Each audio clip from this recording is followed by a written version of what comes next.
এক দুটো জায়গায় আমি তো সব জায়গায় প্রতিটা ডিপার্টমেন্টের স্টলে আমি গেলাম, গিয়ে যখন আমি বললাম যে আমরা 10,323, আমার খুব খুব ভালো লাগলো। কারণ আপনারা জানেন লিগেল বিষয় নিয়ে কারণে আমরা কিন্তু ওদেরকে চাকরি যেভাবে আমরা ভাবছিলাম দিয়ে দিতে পারবো, অনেক চেষ্টা করেছি কিন্তু সেভাবে দেওয়া যায়নি। কিন্তু এখানে যেভাবে আমি দেখলাম গ্রুপ ডিতে ওরা এসছে, আমি জানি না গ্রুপ সিতেও নাকি আমার যে খবর আছে সেখানেও পেয়েছে। তো অ্যাটলিস্ট তো কর্মসংস্থানের সুযোগটা ওনারা যে পেয়েছে, আমি এর জন্য আমাদের যে প্রসেস, আমরা যে প্রসেসে ওনাদেরকে এই সুবিধাটা দিতে পারলাম, অ্যাটলিস্ট তারা তো মানে না খেয়ে মরবে না। অ্যাটলিস্ট আমরা 10,323-এর অনেককে দেখলাম যে না খেয়েও মরেছে। তো এই জায়গার মধ্যে ইচ্ছে থাকলেও কিন্তু সামনের দিকে এই আইনগত কারণে আমরা তাদেরকে হেল্প করতে পারছিলাম না, দুঃখ হয়। কিন্তু আজকে যেহেতু এরা অনেকে পেয়েছে, আমি যেহেতু ট্রিপ অফ দ্য আইসবার্গ এক দুজনকে আমি দিতে পেরেছি, নিশ্চয়ই অন্যরাও আরও বেশি মাত্রায় পেয়েছে বিভিন্ন ডিপার্টমেন্টে। তো এটা একটা ভালো লক্ষণ।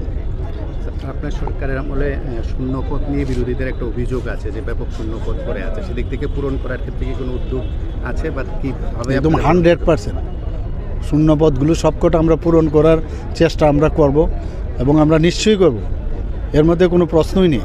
আমি আমাদের ফিনান্স মিনিস্টারের সাথে আমি কথা বলেছি এবং বিভিন্ন ডিপার্টমেন্টে যেখানে প্রায়োরিটি বেসে, যেখানে একদমই এখন দরকার সেখানে আগে আমরা দেব, এর পরবর্তী সময়ে সেকেন্ড যে প্রায়োরিটি সেখানে করবো। আস্তে আস্তে করে সব জায়গায় আমরা সেই ফিল আপটা আমরা করব। যে চাকরির প্রক্রিয়াটি এখন প্রক্রিয়াধীন আছে, সেগুলো কবে শেষ হচ্ছে? এগুলো চলছে। আমি কিন্তু খুব এইগুলোর মধ্যে নজর দিচ্ছি, নিজেও মনিটর করছি যে তাড়াতাড়ি করে এগুলো করুন, এবং এতে মনিটর করলে একটা সুবিধা হয়, কাজগুলো ত্বরান্বিত হয়। এবং আমি নিশ্চিত যে আগামী দিনে চাকরির ক্ষেত্রে অ্যাটলিস্ট এবং কর্মসংস্থানের দিক দিয়ে আপনি দেখুন, এমএসএমই সেক্টরে আমি কিছুদিন আগে একটা রিপোর্ট পড়ছিলাম যে এমএসএমইর মধ্যে মাইক্রো সেক্টরে সবচেয়ে বেশি আমাদের এখানে প্রায় 2.1 লাখ যারা এন্টারপ্রেনার হয়েছে, ভাবুন। তো এইভাবে কিন্তু মানুষ ব্যস্ত আছে এখানে, পার ক্যাপিটা ইনকাম এখানে আজকে দ্বিতীয় স্থান। কিভাবে হচ্ছে এটা? এইভাবে মানুষ তো কাজ করছে, তবেই তো এই মানে পার ক্যাপিটা ইনকাম বাড়ছে, এখানে জিএসডিপি এখানে বাড়ছে একমাত্র সেই কারণে।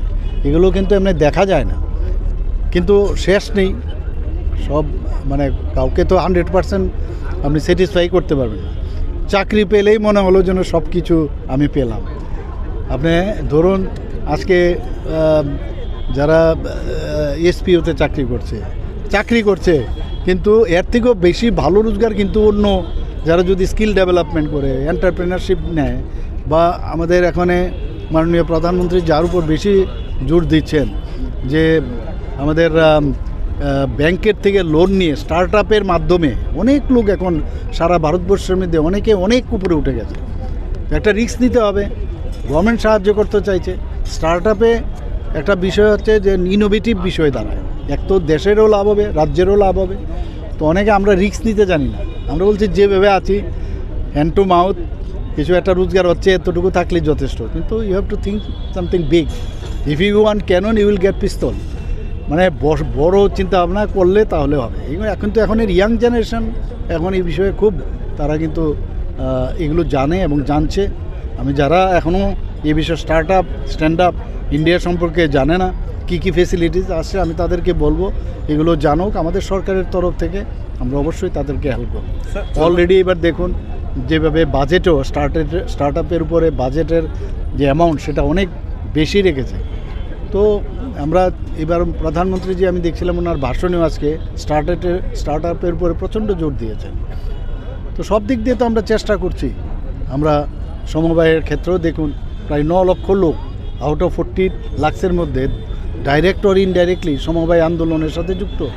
বিভিন্নভাবে তারা কিন্তু কৃষিক্ষেত্রেই হোক, দুগ্ধক্ষেত্রেই হোক, হর্টিকালচারের দিক দিয়েই হোক, বা যারা বাঁশ বেতের কাজ করছে, তাই তাতে যুক্ত হয়ে কিন্তু সমবায় আন্দোলনকে কিন্তু এতে করে আয়ও বাড়ছে।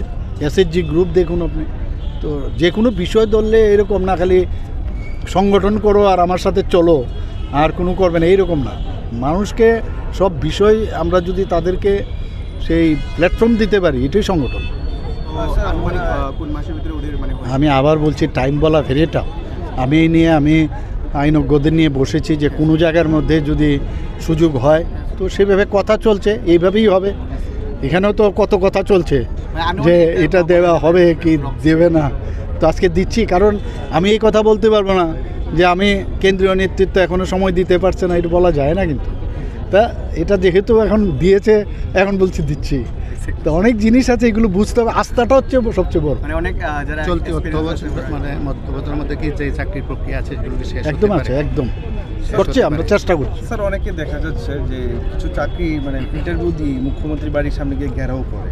অ্যাকচুয়ালি এটা তো অ্যাকচুয়ালি আইনি প্রক্রিয়ার কারণে অনেক সময় লেট হয়। তো তাদের উদ্দেশ্যে আজকে কি বার্তা দিন? না, আমি তো ওদেরকে আজকে অনেকে বললাম, আর মুখ্যমন্ত্রীর বাড়িতে গিয়ে এতে মুখ্যমন্ত্রীর কোনো এতে সমস্যা হয় না, কারণ যখন যেটা হওয়ার সেটাই হবে। কারণ আমি তো এমন না দেবো না বলি না। কথা হচ্ছে এইগুলো একটা হ্যাবিট হয়ে গেছে অনেকজনের আন্দোলনের, যারা এইসব আন্দোলন শিখিয়েছে বা এখনও যারা খোঁচায় যে যাও গিয়ে মুখ্যমন্ত্রীর বাড়িতে ইয়ে করো, এগুলোর অভ্যেস মানে আদত সে মজবুর। আমি বলবো যে এর থেকে আমাদেরও সময় নেবে, যে আন্দোলন দরকার পড়বে না। আর যে লোকটা খেয়ে খাওয়া দাওয়া করে আছে, ভালোভাবে আছে, ওয়েল টু ডুতে আছে, সে দেখবেন এই চাকরির পিছনেও ঘুরবেন আগামী দিনে।